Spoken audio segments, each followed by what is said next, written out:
Welcome once again to the Ben Smith Coach Show here on the Bear Network. Just look for BCHS.TV on YouTube. Everything there is free. You can subscribe. You can be notified anytime one of our probes are produced here in the studio, H12 at Brad Central High School in Mr. Quinn Schroyer's audio-visual class. I'm your host, Gary Ownbey, talking Bradley wrestling again with Coach Ben Smith. And Ben, since our last show, we went to the state, and the outcome was not what we wanted. No. But at second place, a lot of teams love to have second place. Yeah, I mean, and that just kind of speaks to our culture, I mean, when you finish state runner-up for, I think this is our 15th or 16th state runner-up trophy, which is impressive, but, it's a lot of the talk in our world is that's not our culture, and when you come to school on Monday and everybody's, I mean, those that have been around long enough that know, you get the, hey, coach, congrats, I know it's not what you wanted, and then you've got the ones that genuinely don't know. We've got a lot of new teachers, and I forget how long I've been around, so,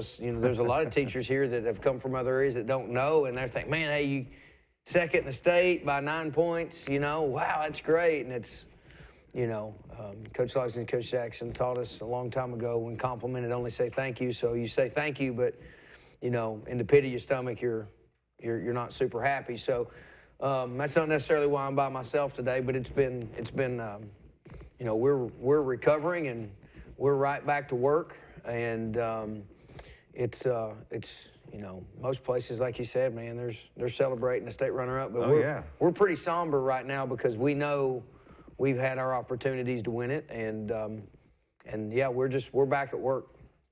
Well, and you've got a lot coming up there. Sure. Sort of walk us through what you do have coming up. Let's start with the guys first, and we'll talk about the girls too. But let's start with the guys. What's coming up? When's it going to happen? Where's it going to happen? And what?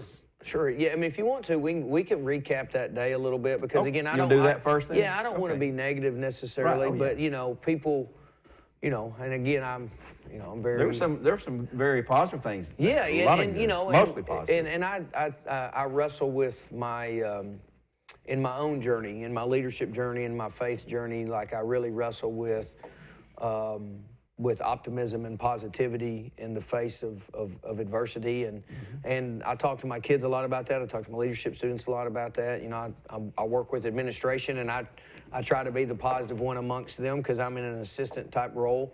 And so, let's focus on some positive from that day because again, I mean, we've got 26 state titles, we've got 15 state runner-ups. That's 41 visits to the state finals. That's pretty stinking impressive. Really strong. The thing that is frustrating is, last year when we finished second, it was a huge uphill battle, and we did just about everything right to win it, almost in that last match. And then this year, we had opportunities all year, and we just couldn't get all on the same page before. It was like Mr. Schroyer and I were talking prior to the broadcast, like when one guy would step up, somebody would fall off, and, two guys would step up and then there would be an unexpected, and we all know what those moments are as far as amongst our staff and amongst our program. But when you really look back at that day, we were top 8 going in. We were seeded because we won the sectional. We drew a tough Brentwood team that, man, we wrestled really well and we put it on them. And Brentwood ended up going to a tiebreaker criteria with Dobbins-Bennett that got third, and we could have forfeited the last 5 or 6 matches to them, but we wrestled our backups. We wrestled some kids that needed some mat time, and really probably made Brentwood look worse than what they were. And so because they wrestled poorly, we wrestled really well. And then, we've kind of developed a rivalry with Wilson Central over the past decade and a half or so. And we had them in the semifinals, number 2 and number 3. And we had that closed out pretty early too, so, that wasn't a surprise to us necessarily. We wrestled fairly conservative. I think that they wrestled really well. And, but we had everything headed in our direction for the rematch in the state finals, And, again, humility is something that I value. And to be humble in defeat You will never hear an excuse from us within our program. Of course, everybody makes excuses all the time, Right. with officiating and health and whatever excuses that you can find. But I told every Cleveland kid that when I shook their hand, we split. I think they won 7 matches, we won 7. They got more bonus than we did, but every Cleveland kid's hand that I shook, I wanted to make sure that they, like when they stepped up, in the 160-pound match, that was a flip-flop. They reversed that loss. I told that kid, Cy Fowler, I think the world of him, man, way to step up. They stepped up in some spots where we didn't. Mm-hmm. We had our opportunities. And, like I said, last year we kind of felt like, man, we did everything we could and we still didn't win it. And there was some solace in defeat. This year we feel like we should have been state champions, and we had opportunities too, and we didn't. And so, when you don't achieve when you think that you should, and you really could, and again, Cleveland prevented us multiple times this year. They were ready to fight as a whole in opportunities where we weren't. And so we're kind of licking our wounds there. But overall, I mean, this group of guys has done everything I've asked them to do. They've showed up. They've stuck it out. And, I'm very proud of them. I think I hurt more for them because I know that there's moments that some of these kids that I really love that have sat in these seats, they're going to look back on some of those moments and go, yeah, that one stings. Yeah. But, bridging the gap to moving forward, in wrestling, you have 2 regions, you have 2 sectionals, you have 2 state tournaments. And so we've got an opportunity to win another state title. We've got an opportunity to get our girls, they were top 8. They didn't qualify for the duels. They've got an opportunity to win a state championship and to do some good things. And so, to end on a positive note, to say that I'm proud of this team is an understatement. But when you look at what we really thought we could have done and should have done, it's somber right now, and we're still trying to kind of figure it out and recover. And that's been the challenge. Is like it's not how you act in victory; it's how you respond in defeat. And so that's kind of what we're trying to focus on. Well, what you mentioned there, 15 times in state as a state runner for 16, whatever it was, and then 26 state titles. I mean, their schools would give their eye teeth, to be that. But here again, this is Bradley Central. We're used for championships. It's different. It's right. That's a good word. It's different here. It's different. It's disappointing, but hey, it's still going on. We're not over with at all yet. So, no, we're good. We're gonna be all right. So walk us through now what's going to happen in the next 2 or 3 weeks. So let's talk about the ladies first. Oh yeah, okay. So they've shut down as far as the dual season. They have a regional qualifier and then a state qualifier. So they're in a practice mode with us. We've let everybody go except for travel squad and varsity, as have the girls. So our room has definitely decongested.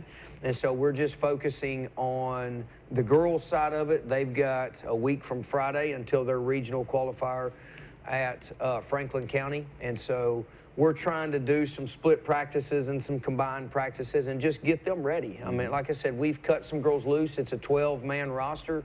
I think we're going to enter into the region tournament with 7, 8, 9 girls is kind of what we're trying to focus on, like girls that really, really want to be there. Yeah. So the key for them is, that's a huge practice block. So we're trying to be savvy in our practicing, savvy in our conditioning. And we've got a chance to have 3 or 4 girls. 2 girls, I think, can win state championships. I think we can have 5 or 6 girls that can place in the state. Mm-hmm. If that happens, you'll finish very high as a team. And for a second-year full team, full rostered, and really this is our first year having a full roster. But for a second-year full rostered program, that's pretty impressive, and we're proud of that.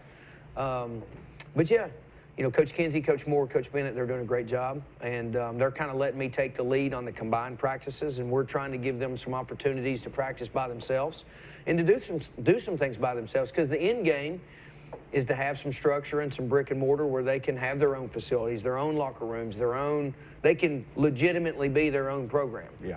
And so if we can have some success in the next couple weekends, I think that will help. Well, it's out there in front of you, the carrot's dangling out there. Sure. And everybody's fighting for the same thing there. Yes, sir. Okay, let's talk about the guys now. You talk about the girls and what their schedule will look like and what they could accomplish. what are you looking for out of your guys? And when's it going to happen? When's it start with the regionals Yeah. next, I guess? So to answer that initial question, what am I looking for is I'm looking for response. You know, I'm looking for, you know, and again, at the end of the day, and that's what I told the guys. I was like, look, man, life's hard, and it sucks sometimes. And guess what? Like, we put ourselves in a hard situation, and the feelings that we're dealing with right now, they suck. Yeah. You know? No way around it. And I told them on the bus, I'm like, look, you're going to bury people, you're going to lose jobs. You know,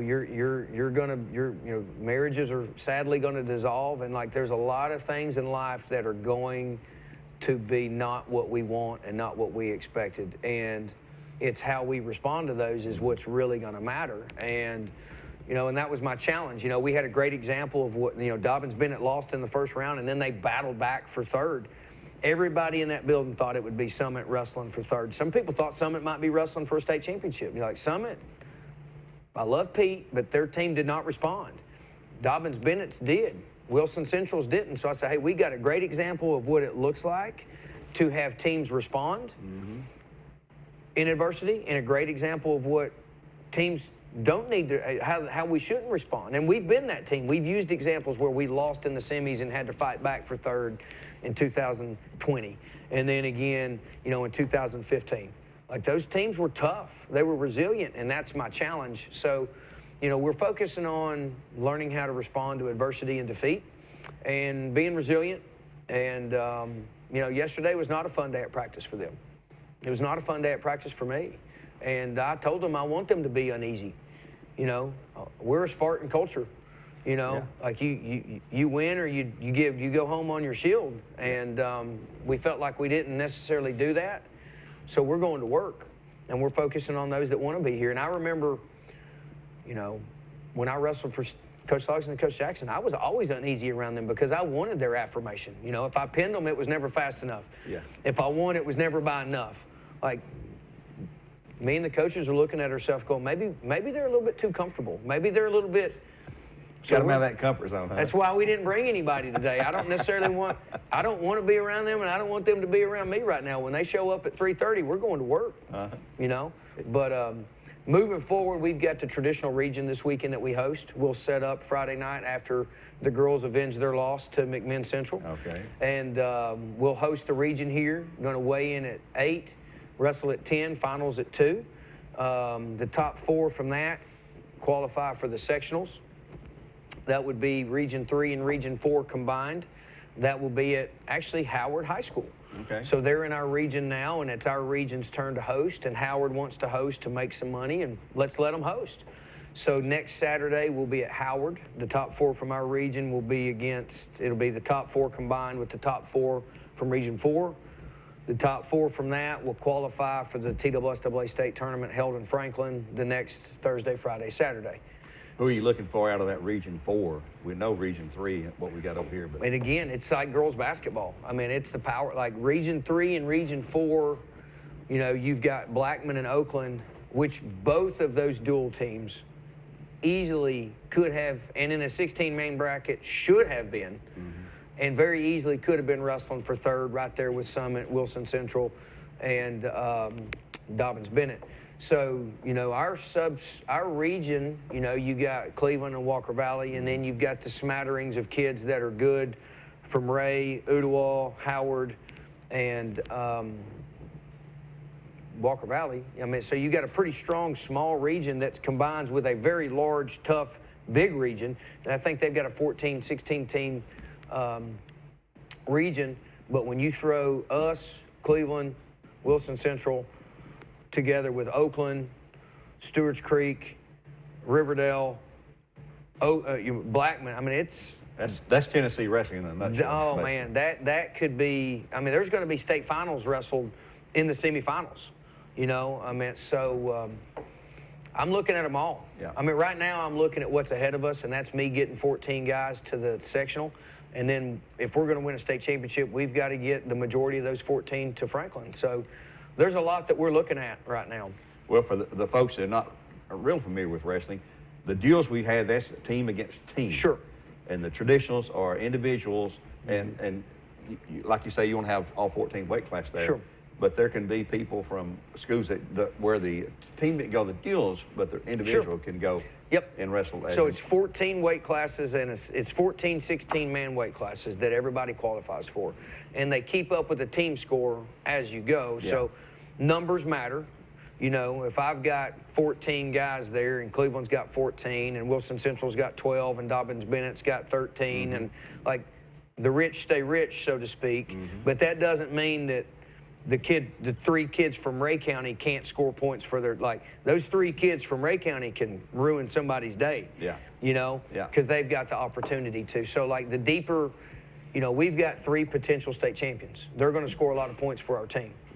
I think we've got 7 to 9 potential state medalists. They're going to score a lot because the deeper they go in the tournament, the more points that they score. So when you have a more complete, solid, thorough team like us, like Cleveland, like Summit, like those teams that have, there's no holes, so to speak. There's no weaknesses. You know, when you've got 10 guys that might be state medalists in a lineup wrestling Cleveland, that, you know, if I look at Cleveland's lineup, I see 8 to 10 to 12 state medals. When I look at our lineup, I see 6 to 10 to 12 state medals. Like those teams, there's not a lot of holes. You can't move around on us in a dual season, but when you put us together in a bracket, the deeper you go, the more points you score. Yeah. What, at this point, what is your major concern right now? Is it guys staying with the weight, making weight, injuries, or? I mean, injuries, there's some benefit to not going to the state duels because that's one less week of weigh-ins, one less week of wear and tear. I mean, you think about, like, my guys had 3 battles on Saturday. Cleveland's guys had 3 battles on Saturday. You know, if Dobbins-Bennett wrestled 5 quality matches, like, those are 5 opportunities for big injuries, you know. Obviously, you know, I mean, we shut down school for cold and flu on Friday, you know. The biggest thing that we're doing right now is paying attention to details and controlling. We're not going to get in any better shape between now and then. You can get in worse shape. So we're maintaining, we're staying healthy. You know, I reference it a lot because I try to talk about the Lord or my faith everywhere I go in a certain sense. Like 3-dimensional coaching focuses less on the physical realm and more on the head and the heart. And so really this week is, you know, I use the phrase a lot, like, you know, it's a Wizard of Oz phrase, but like we're going to go see the wizard in some places. You know, some guys need to find some fights, some guys need to find some courage, some guys need to find some heart, and some guys need to figure it out between their ears. Physically, our system works, you know, and so, you know, there's kids that their practice today might be behind closed doors with me and the coach. Coach is figuring out, hey, what's going on? Like, you went 0-3 on Saturday. You're a potential state medalist. Like, where is your head at, right? What can we do to help you succeed, you know? And then there's other kids like Miguel, our 106-pounder. I mean, he's just got to keep his weight down. You know, I mean, he's the number 3 ranked kid in the state. He had the number 1 ranked kid on his back in the state final and in the state dual finals. Kid's got a chance to be a state champion. He won't have a chance to be a state champion if he don't keep his weight down. Right. So transformationally, or transactionally, Miguel Salinas Rincon Bennett has got to keep his weight down. So he's wrestling the scale, you know. Kyler Groves was sick last week. Kyler Groves has got to get healthy. You know, I mean, so each of those 14 weight classes and then the 12 for the girls, we kind of start to specify a little bit, but overall we want to stay healthy. We want to stay crisp. You know, we just want to kind of fine tune some stuff, and we want to show up Saturday on weight, on time, ready to wrestle. Well, at this point, I know we're late in the season. Yep. There's not a whole lot you as a coach. There's not techniques. It's not about techniques now. No. It's about execution. It's about your mental frame of mind more than anything. As you said, you know, you have some guys that maybe in the frame of mind Saturday that you need to be, and now it's up to you to get them out of them. You and your staff to get it out of them and get it behind them and move on and come out. You know, the gung-ho spirit. That's right. You used a great word, and I love it. It's execution. And we executed in the quarters, we executed in the semis, and we have just yet to execute as a whole. I mean, you know, we gave each kid a job. If you do your job, this is what will happen. And 10 of the 14 did their job. And when I looked back at every previous dual meet, not everybody did, like, there wasn't one time where everybody did their job. Right. You know, and we didn't really need, like, you build in room for error. We needed about 12 of them to do their job. we've not yet hit that 12. And so, like, we've been going back and looking at, like, what is preventing you from doing your job, you know? And so what a lot of it goes back to, Coach, is execution. Like, what's preventing them? Is it a physical thing that's preventing them from executing? Is it a heart issue that's preventing them from executing? Is it a head issue that's preventing them from executing? And so, you know, this is where you make your money as a coach, you know, and this is where you can be either really proud or you can hang your head and go, boy, I missed the mark on that one. And so there's a lot of meetings going on this week. There's a lot of conversations happening this week, and there's a little bit of practice, you know, but physically, you know, we can go 5-6 minute matches all day long. Yeah. I ain't worried about that. Yeah. You know, let's get healthy and let's fix the things in our chest and in our head that might be preventing us from executing. But yeah, you nailed it. It's execution. And if we execute, we're a scary team. If we don't execute, we're licking our wounds. Well, it's up to them. You know, you can't go out there and wrestle for them. All you can do is say, hey guys, here's what we learned to do. Here's how we've done it. We're in shape to win it. I wish I could. I wish I could. At 41 years old, I feel as good as I've ever felt. And man, I told him, I was like, if I could crawl into your skin and avatar it for you, but I mean, most of the time I'm doing that on the side anyways, ain't nobody paying me any attention, but you know, if I could crawl in their skin and do it for them, man, I would. And it might not be any better, but by golly, it would be an effort, you know? Yeah. So, but anyways, I think that's where we're at, Gio. The girls have an opportunity to do something really special. I think the guys have an opportunity to do something really special. But these next 3 weeks are a little bit, it's crazy because it's postseason, but there's a calmness to this time of the year. There's not such an urgency. You're because not building it. No, because you've got we've got practice windows that we can get better and we can kind of play with the schedule, and it's just keeping that car warmed up and idling right and just paying attention to all systems. And you know, but again, like yesterday was, again, I'm a pretty positive dude and I'm a pretty upbeat guy, but you can feel it on me. Like I don't wear underachievement well. And so I'm just trying to figure out how I can help our staff and our guys get to a point where achievement happens. And if that's second, but we had everybody firing on all cylinders, that's great. And if it's a championship, great. And you don't want to, it's like any endeavor in life, you want to do your best. You don't want to leave your best on the floor. Right. You give it everything you got. Don't look back later in life and say, man, if I'd only done this a little harder. That's right. Life's full of regrets anyways. Yeah. Like, and that's what we're trying to do. We're just trying to minimize it. It's something you can control. That's right. You know, as an individual. Well, before you sign us off, I just wanted to say thank you to you guys for allowing us to make this happen. Our pleasure, man. But also, you know, when I sat there in Franklin on Saturday and I looked at the level of support that we had, I mean, it almost makes you emotional. I mean, we had from the director of schools to almost every administration staff, Coach Moore and the cheerleaders, I mean, they beat their legs into bruises. I mean, it was like a competition in the stands between their cheerleaders and ours, and our parents, you know, though rowdy, and I know their reputation, and God love them, they all mean well, but, you know, there were moments where I sat there Saturday just thankful. And it's not like that everywhere.